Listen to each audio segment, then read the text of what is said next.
So yeah, that's just a signification that they don't have a soul or a mind, a spirit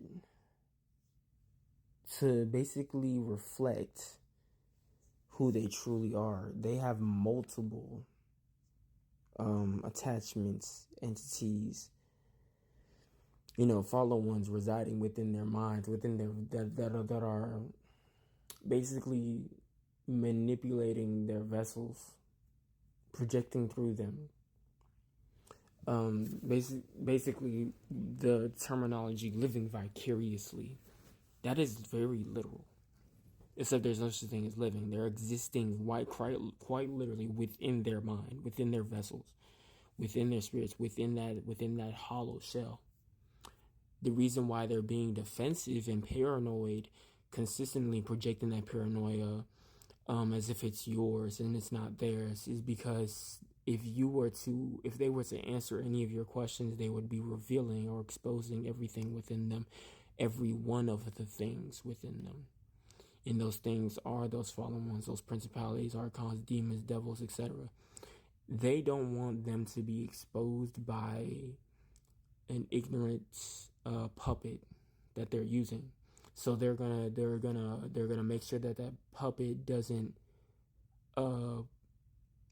basically put themselves in a position to be questioned by someone who obviously can see what the fuck is going on, which is why they're asking, or that's what they assume.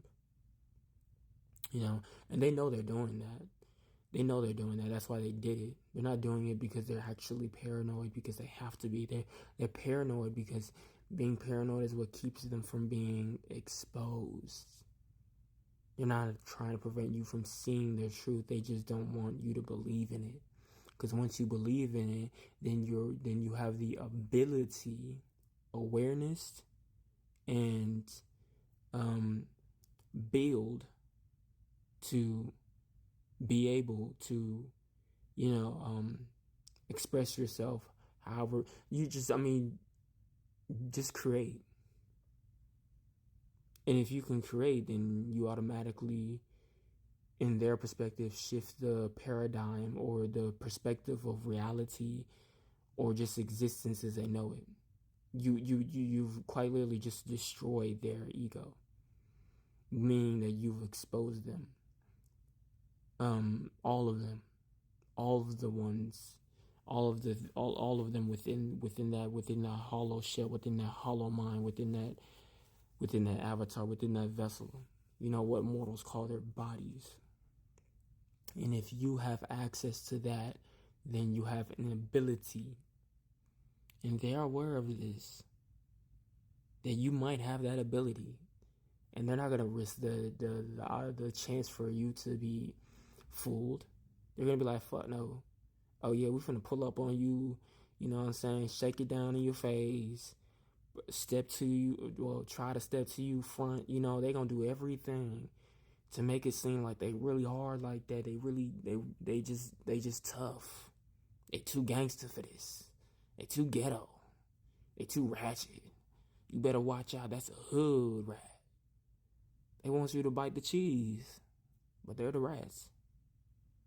They just ain't from the hood though. It's just like that. Cause yeah, hood culture is aboriginal. But anyways, they want you to believe that there's something intimidating, because if you don't believe they're intimidating, then you will automatically realize that they don't have the empathy to be intimate in any way, shape, or form. There's a reason why. No, not a reason. There's a truth as to why intimidating and intimate have the same roots. So-called root word, which is truly called a root phrase. Intimate. Okay, intimidating, intimate. Okay, so when you realize what is inside of them, it's like what's inside of them, like intimate. inside of their minds. That's what intimate is. So intima, or the root phrase for intimate and intimidating.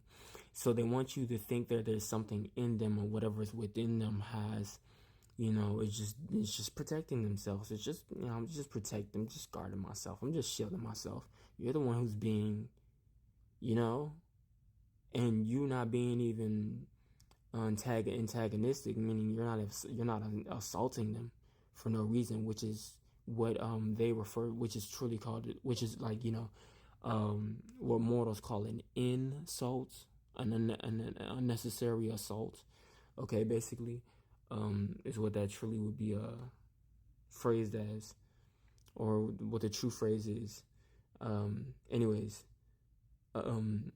what it is that they realize that, and they're like, they'll just act like you did that, so that you feel insecure, because to be insecure is to be ashamed.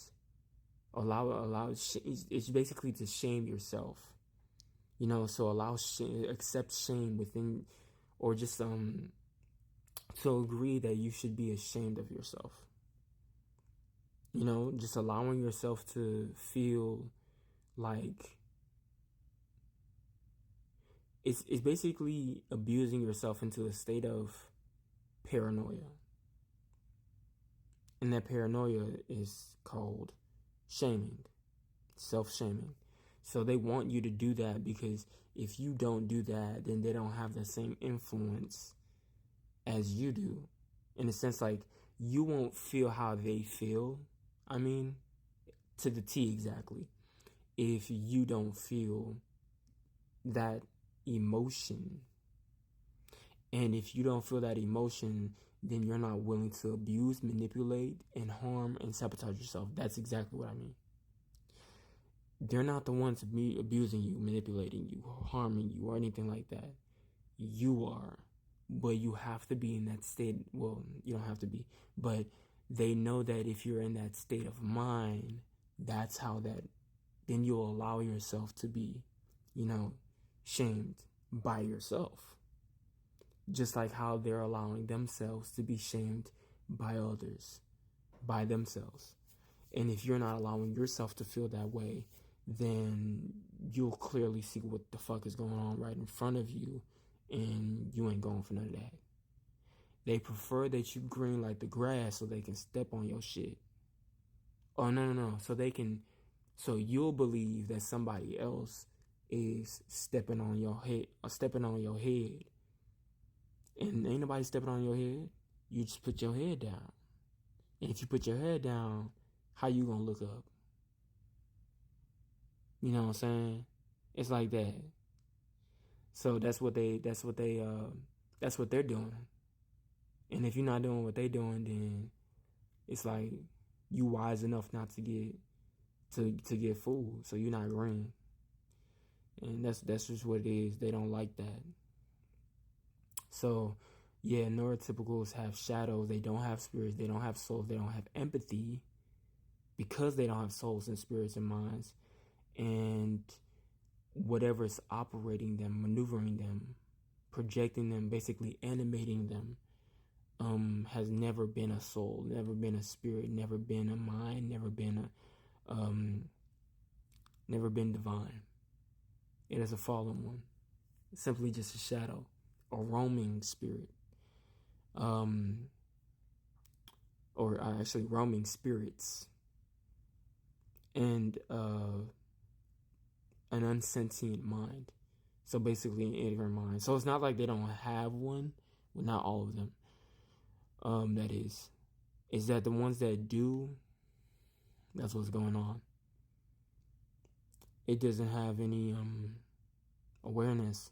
And if you're not aware, you're not able to move, or you're not capable of moving without a spirit that is aware, a mind that is self aware. And that's what's going on. They're basically ignorant to their own selves, to their own self. Period.